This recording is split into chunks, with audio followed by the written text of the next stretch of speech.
Fala pessoal, hoje vamos falar de Itaúsa. A Itaúsa tem mudado um pouco o seu perfil ao longo dos últimos anos, os dividendos têm caído e isso faz a gente refletir sobre o que você deveria esperar de Itaúsa e a gente vai falar bastante ao longo desse vídeo sobre o que está acontecendo com a Itaúsa.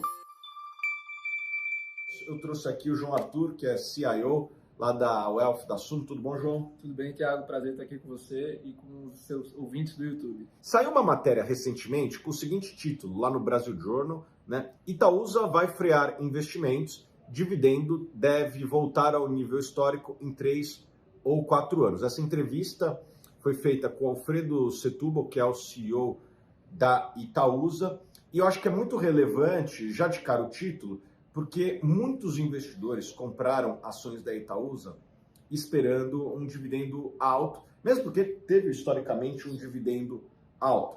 Mas o que tem acontecido com a Itaúsa, João? A Itaúsa ela tem reduzido o seu payout, né, que é o percentual do lucro que é distribuído como dividendo, para quê? Para fazer investimentos. Ela comprou agora, por exemplo, a CCR, que é uma empresa muito relevante no setor de infraestrutura do Brasil, fez outras aquisições, né, na economia real, diversificando um pouco do setor financeiro. Isso não necessariamente, Thiago, na minha visão, né, queria saber a sua opinião, é ruim para o investidor, né? Uhum. Bom, acho que tem dois fatores aqui, João. Primeiro que as empresas que a Itaúsa investe, a Itaúsa é uma holding que investe em empresas, elas estão distribuindo menos dividendo. A começar pelo próprio Itaú, né? O Itaú chegou a ter um payout ali de 80%, 90%, quase 100%, ou seja, quase tudo do que ele lucrava era distribuído na forma de dividendos. O que aconteceu com o Itaú? E não só com o Itaú, com outros bancos também.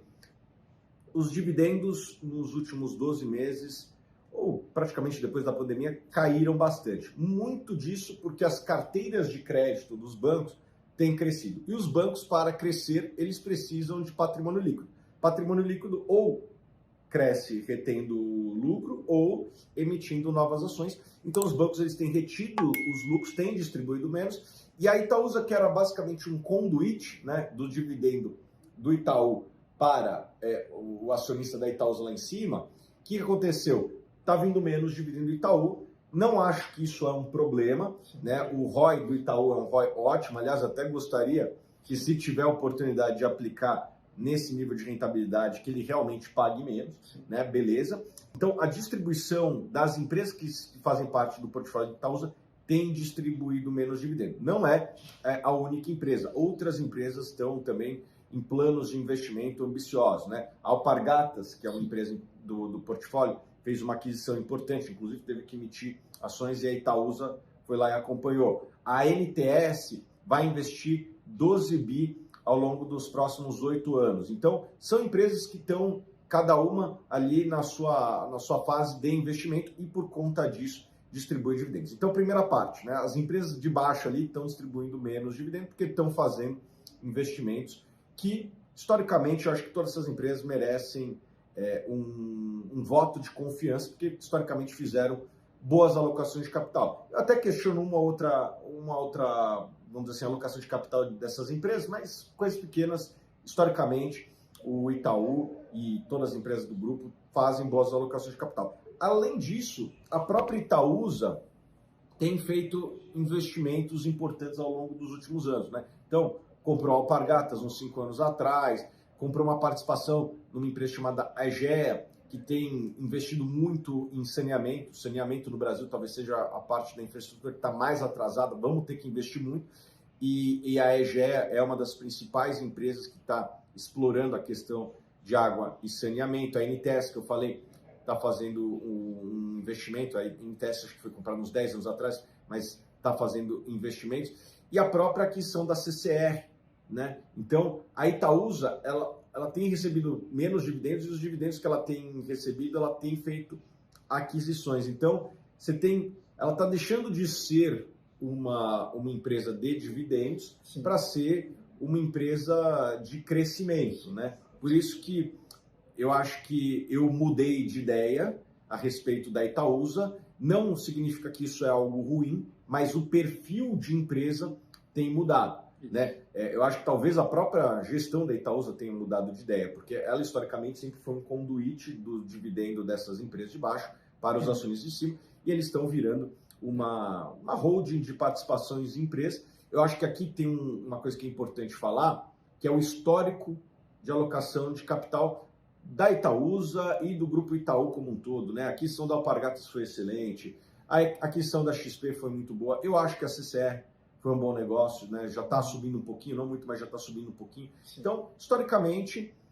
eu acho que eles fizeram boa alocação de capital, então não vejo isso como um problema. Agora, quem quer dividendo, o que tem que fazer? Talvez tenha que procurar outra ação, certo? A empresa no estágio maduro, né? Porque isso são ciclos. Então, a Itaúsa está agora nessa etapa de crescimento.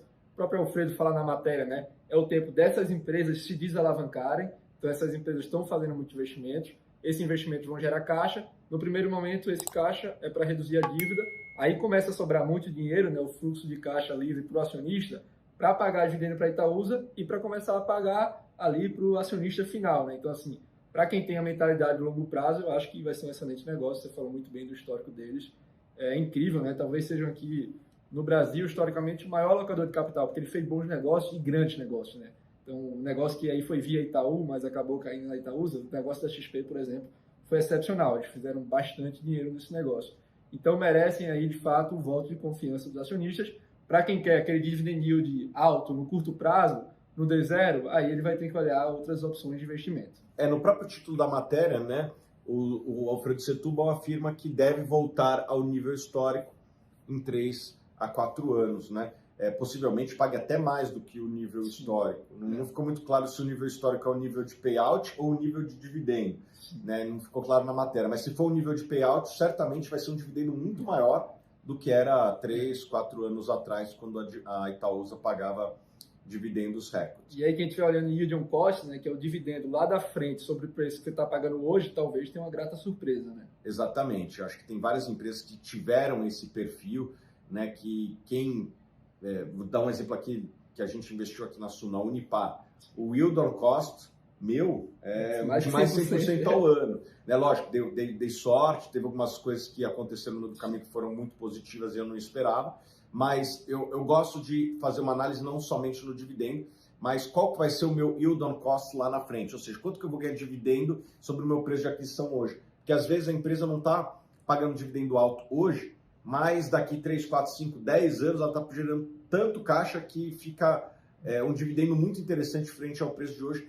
Essa é uma coisa que poucas pessoas físicas prestam atenção, então eu recomendo que você comece a pensar alguns movimentos na frente, né? Pensa no jogo de xadrez, você não pode só olhar um movimento, você tem que pensar 3, 4, 5. O bom jogador de xadrez, ele pensa 20 movimentos na frente, né? A empresa de crescimento, né? Cresce e paga dividendo. É o caso da Itaúsa, que agora tem pagado menos dividendo, mas lá na frente vai pagar um excelente dividendo. Para quem ainda não assina a Suno, eu recomendo, acho que a gente faz análises muito boas historicamente, todas as nossas carteiras superam os índices de mercado, né? Nós já recomendamos a Itaúsa no passado, né? Pode ser que indiquemos no futuro, mas a gente tem um histórico muito bom de recomendação de ações. Se você ainda não é assinante, eu vou botar um link aqui na descrição também, para que você se torne um assinante na Suno e possa tomar decisões de investimentos com mais competência. É isso aí. Obrigado, João Arthur. Eu que agradeço, Thiagão. Valeu.